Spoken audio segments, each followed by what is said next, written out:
Bem-vindos, aventureiros, ao canal Livros que Li, Emoções que Vivi. Eu sou a Andréa Oliveira e hoje venho trazer para vocês o terceiro capítulo, o terceiro episódio da nossa história empolgante, que é A Promessa de Gabriel. Então, bora lá!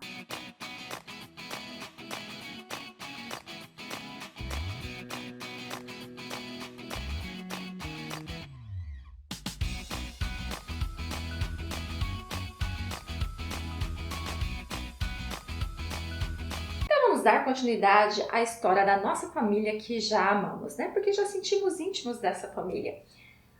Nesse momento, a Juliane está conversando com a Cecília, que é a sua orientadora, para poder dizer a ela os seus planos, para poder tentar uma transferência para que ela fique perto do marido na Escócia. Mas essa mesma Cecília, que foi doce, que foi amiga, que foi aquela uma que orientou a Juliane a tirar uma licença maternidade, que ia ajudar ela em tudo o que precisasse, essa mesma Cecília simplesmente está virando as costas para Juliane. A Cecília está meio revoltada da vida, porque ela está com ciúme, ela está com medo, pelo simples fato de que, ao descobrir que Gabriel foi convidado para lecionar numa universidade tão pomposa igual a que ele vai, né? Mas a situação que a Kathleen está vindo para Harvard e ela tem medo que a Kathleen vá tomar o lugar dela, mas a cobrança do reitor, porque ele quer que pessoas dali sejam convidadas também para que vá lecionar nessa mesma universidade que o Gabriel, porque afinal de contas faz muitos anos que ninguém dali é convidado. Então juntou tudo isso na cabeça dela, ela acabou descontando na própria Juliane, né? E assim, gente, ela é curta, grossa e direta em fazer sim uma ameaça, no qual ela diz que a Juliane não vai fazer isso, porque se ela insistir, simplesmente ela não vai mais ser orientadora dela. E lembrando que um aluno, quando um orientador ele simplesmente diz que não quer mais orientá-lo, isso pega muito mal. E como a Juliane já tem um passado meio assim por conta do envolvimento dela com o Gabriel, então ela tem que pensar duas vezes para não fazer burrada. Ela percebe que não tem ali uma conversa melhor. Ela percebe que ali não tem como ela convencer a Cecília. Então ela acaba, né, acatando as ordens da Cecília de ficar ali e ela sai para ir embora, mas antes ela passa no banheiro para chorar porque ela tá desorientada. Quando ela vai rumo ao carro, ela encontra então o Gabriel com a pequena Claire, porque ele não desgruda dessa criança, gente do céu, é incrível. E ali ele vê que tem uma coisa errada, mas ela fala que só vão conversar em casa. Quando ela conta o ocorrido, gente, claro, né? O Gabriel quer fazer o que quer ir lá e resolver a situação.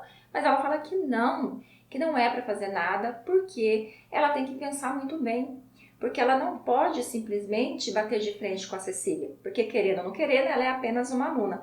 E depois de muita discussão, depois de Gabriel falar muito na cabeça dela para ajudá-la, né, da forma dele, ela acaba dizendo que não, que ela vai resolver tudo sozinha. Então, o Gabriel fala para ela que ela acaba sendo usada pelas pessoas. As pessoas se aproveitam dela por essa bondade dela, por essa ingenuidade dela.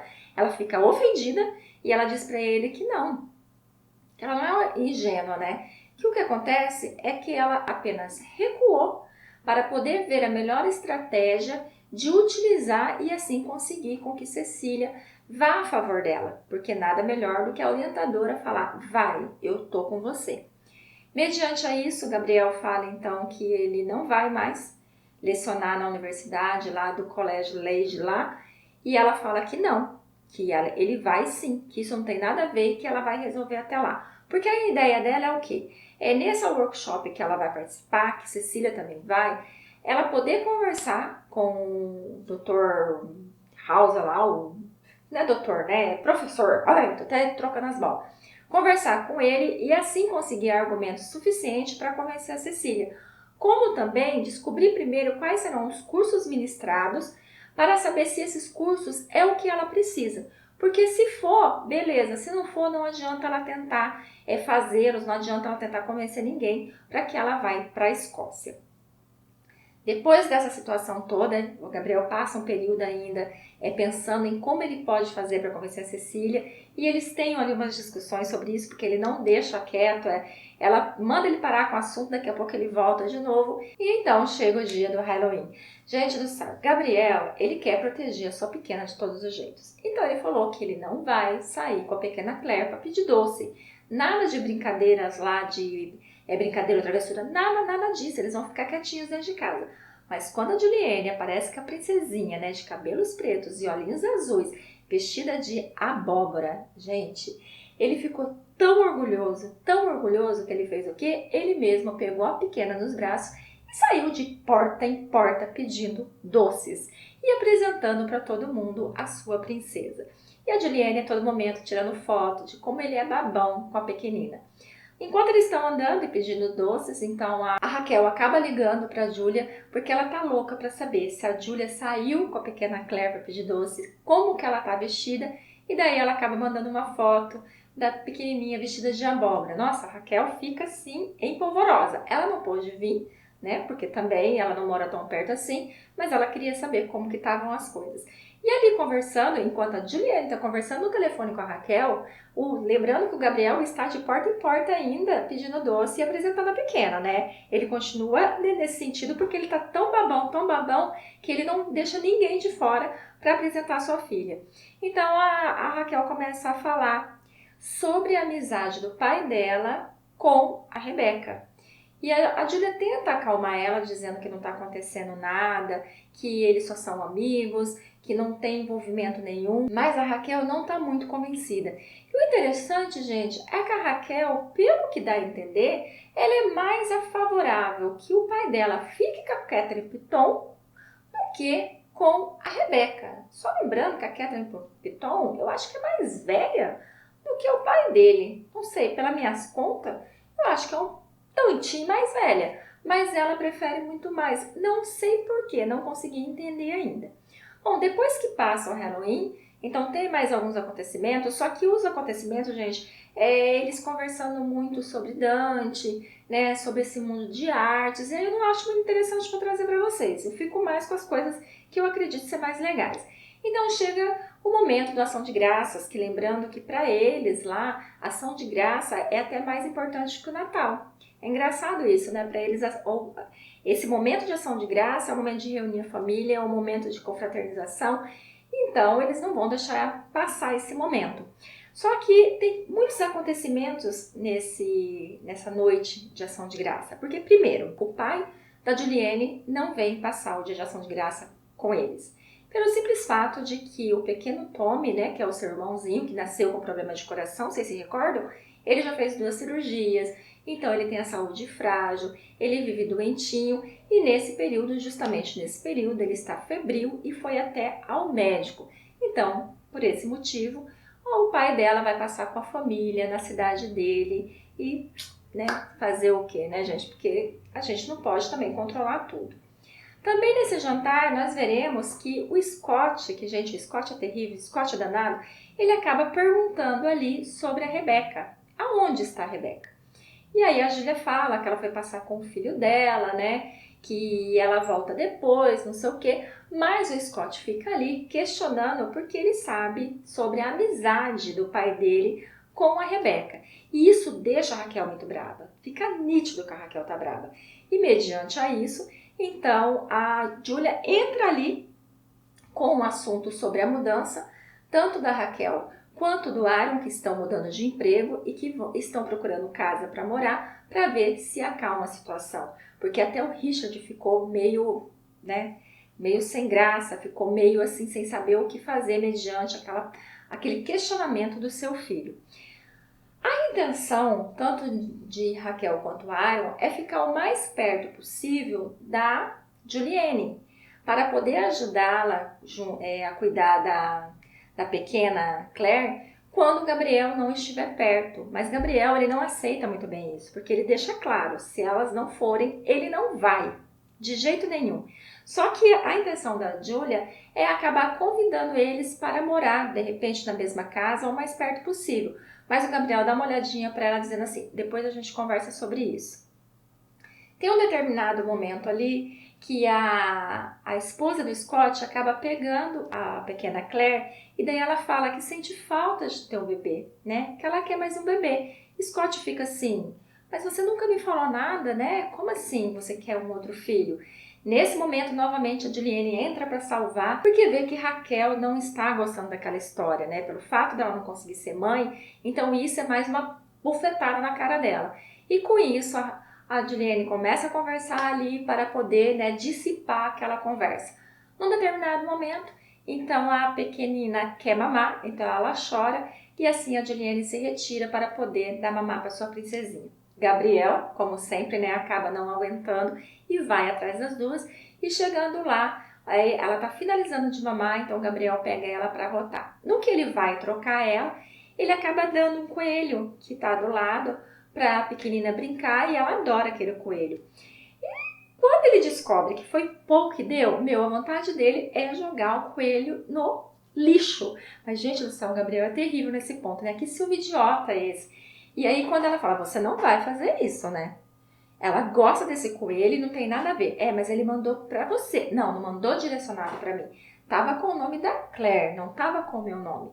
E ele deu parabéns pra nós dois. E aí ele ficou pensando, depois eu compro um outro coelho pra ela, muito mais bonito que esse. Porque você não vai ficar com esse coelho. Mas não vai mesmo. Eles conversam ali mais um tempo e descem. No que eles descem, eles finalizam ali então o jantar, a sobremesa, começa a arrumação. Então o Gabriel acaba convidando a Juliane para dar um passeio no pomar, que afinal de contas, gente, esse pomar é o paraíso deles. Ela acaba aceitando, ela acaba indo com ele e a pequenina fica então com a família ali. Enquanto eles continuam indo em direção ao bosque, então ficou lavando a louça o Richard juntamente com a Raquel. E ali, gente, a Raquel conseguiu abrir o coração dela. Uma das mágoas que ela tem é porque ela perdeu a mão. Outra mágoa que ela tem é que ela não consegue ser mãe. E a outra mágoa, que eu acho que é a que mais fere ela, é porque ela sabe que o pai dela sonha com a mãe dela. O Gabriel diz que viu ela também, sonho claro, e ela nunca viu a mãe dela. Que por que a mãe dela não aparece para ela? E ali eles têm ali uma conversa muito franca, onde o pai dela diz que a mãe sempre amou ela, que o desejo dele talvez faz com que ele acredite que vê. Então ele tem uma conversa muito bacana ali com a Raquel e acalma o coração da Raquel de certa forma. Que eu acho que o medo dela é descobrir que a mãe não amava igual ama o Gabriel, igual amou o pai dela. E ali o pai consegue acalmar o coração dela. Já no bosque, gente, então é aquela situação, né? O Gabriel chamou a Juliane para ir no bosque para ficar sozinho? Sim, mas também para poder fazer um amor. Porque, gente do céu, esse casal, eles fazem muito amor. Fazem muito amor. Todo momento que tem um tempo eles vão, eles fazem um amor gostoso, um amor delícia, né? Para deixar a gente com inveja, claro, né? Porque um homem daquele maravilhoso, né? Imagine. Ai, o amor que ele faz, mas vamos voltar ao foco. Não fica pensando nisso não, minha filha. Volta ao foco, volta ao foco. E eles estão lá, né, se divertindo, né? Tudo bonitinho. E ainda ele fala pra ela que ela pode, então, se liberar geral, porque ali, gente, não tem ninguém para ouvir, né, os gemidos dela. E ela se solta com muito prazer. Eles ficam depois ali acalentados, um no braço do outro, conversando, mas de repente eles escutam um barulho. E esse barulho faz com que eles levantem rápido e comecem a se trocar porque eles estavam nus. Quando o Gabriel começa a procurar de onde está vindo o barulho, ele vê um feixe de luz. E nisso ele acaba falando para ela, vá direto para casa, que eu vou ver o que está acontecendo. E ela fala que não, que ela quer ficar com ele. Ele fala, não, vai para casa. No que ela vai para casa, ele vai em direção aos ruídos para ver se encontra alguém. Porque Gabriel não contou para ninguém, mas tem um carro que anda vigiando a casa. Ele já viu o carro algumas vezes, então nessa noite mesmo, a hora que ele saiu lá fora, ele viu o carro, ele conseguiu jogar uma pedra e quebrar o vidro da parte de trás do carro. Então ele acredita que pode ser a mesma pessoa que está ali vigiando eles. Ele fica por meia hora procurando, mas ele não encontra nada. Lembrando que ele conhece o bosque lá como a palma da mão dele, tem a luz da lua que facilita, então ele sabe os lugares que a possível pessoa pode estar escondido, mas ele não encontra nada. No que o Gabriel acaba retornando para casa, ele acaba encontrando a Júlia caída no meio do caminho. E ele fica todo preocupado, porque dá a impressão que ela quebrou ali o tornozelo. Ele pega ela com cuidado e leva ela para casa, deixando as pessoas na casa toda alvoroçada com aquela situação. Ela fala que tropeçou num galho, acabou caindo, não conseguiu se levantar, e Gabriel acaba soltando que tinha alguém no bosque, que pode ser a mesma pessoa que estava no carro, que vem vigiando eles. Ela fica um pouco decepcionada, porque afinal de contas ele não contou isso para ela. Nisso, Scott e Aaron já começa a falar que vai também no bosque, que vai procurar, vai ver o que está acontecendo, e Gabriel acaba levando Juliane para o hospital. Gente do céu, e é aí no hospital, a hora que ele fica sabendo que ela está com um neurologista, que o negócio fica tenso, porque ele fica preocupado e quer saber qual é o motivo. E nesse momento, a Juliane não terá mais como esconder o problema que ela tem na perna. Mas no próximo vídeo eu trago para vocês, então, as próximas confusões que terá esse casal, que ainda tem algumas confusões pela frente, hein, gente? E vou falar para vocês que vai ficar muito mais empolgante, emocionante daqui para frente. Mas muito obrigada pela companhia, fiquem com Deus e até a próxima!